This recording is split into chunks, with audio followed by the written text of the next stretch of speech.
International organization, Consumer International, that is a international group, published notification showing right of the consumers on 15th March 1983. See, that was done on 15th March 1983. And due to that, 15th March is observed as the World Consumer Day. See, from that time, 15th March is observed as World Consumer Day. Remember this particular date and time. It's an important one. Okay. Every year, after words in its meeting on 16th March 1985, the UN declared 8 basic consumer rights in its bill. Okay, under the bill United Nations Guidelines for Consumer Protection, it declared 8 basic rights for the consumers. According to this, it recommended every nation of the world to set up effective legal structure for rights and interest protection of consumers. It told and directed each and every nation of the world to set up such kind of effective structure which is legal for the right and interest of the consumers. For this, Indian Parliament found National Consumer Protection Act 1986. Okay, so which was signed and permitted by the President on 24th December 1986. This particular act, which was passed into a Parliament, and it got a consent from the President on 24th December 1986. So every year 24th December is celebrated as National Consumer Rights Day in India. So here 3 days are coming into the concept. First is 15th of March, right? That is the World Consumer Day. Second is the National Consumer Protection Act 1986, and third comes the 24th December, that is National Consumer Rights Day. So these are the 3 dates that also we need to remember. Okay. Gujarat government implemented Gujarat Consumer Act in 1983. Following the footsteps of the central government, the Gujarat government also set up its Gujarat Consumer Protection Act in 1988 after almost 2 years. On 18th February, it did this on 18th February. As per the legal actions of the consumer have to be undertaken. In 1933 and 2002, many important amendments, changes, have been implemented in the Indian consumer protection. People have wished to bring change in the age-old as per requirement of the time. Now this needs to be done because the system, the laws which are made are old, so there needs to be updation in those laws also. Many provisions have been made under the Consumer Protection Legislative 1986. Now we shall gather information about the important provisions made in this act. So now the part of the chapter that we are going to study is related to mainly the Consumer Protection Legislative Act 1986. What are the main points that are described into that particular act? Okay.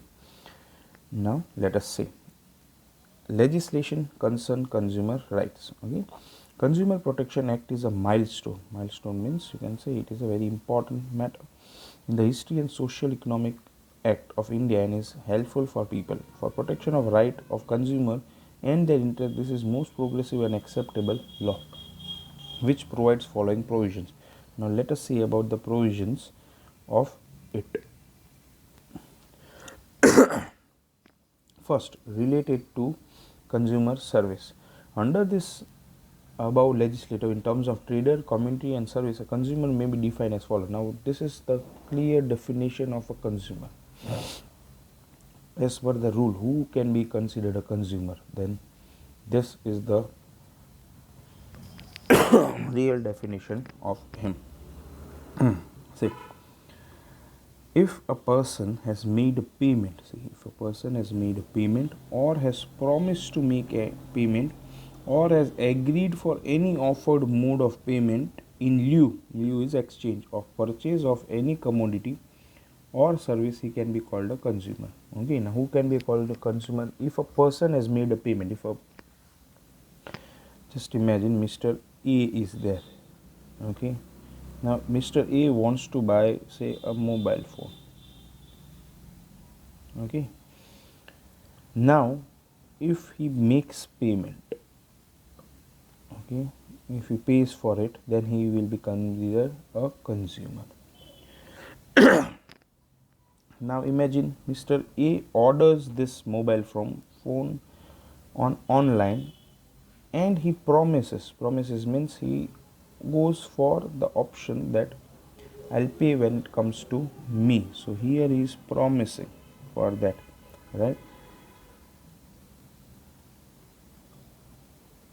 Promise of pay, right?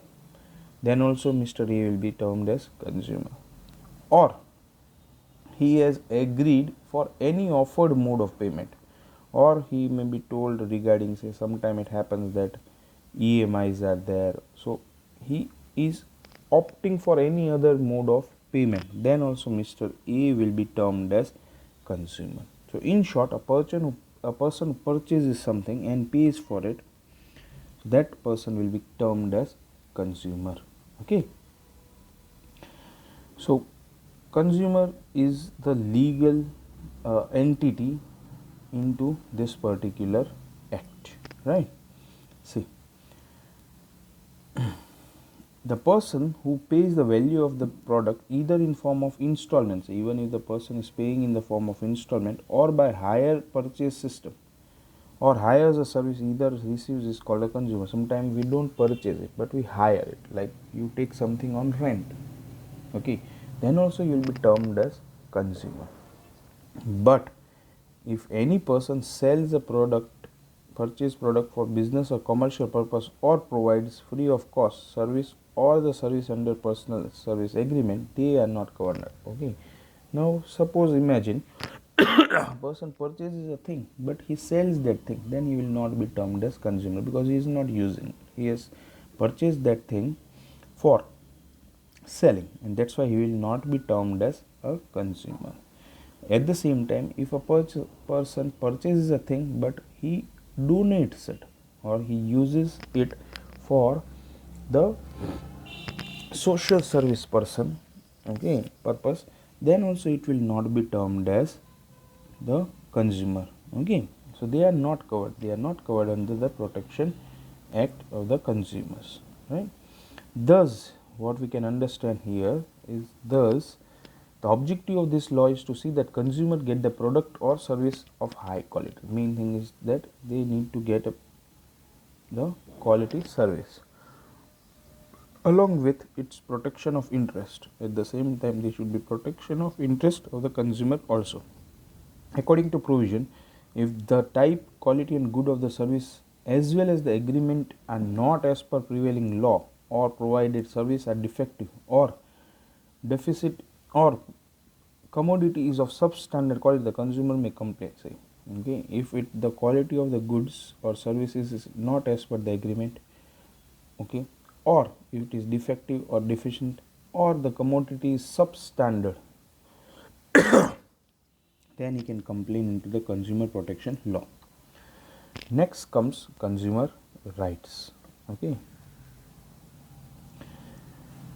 consumer commits mistake in selecting of right commodity due to lack of information. This happens many times. Okay, they are not able to get a proper thing. Why? Because they don't have the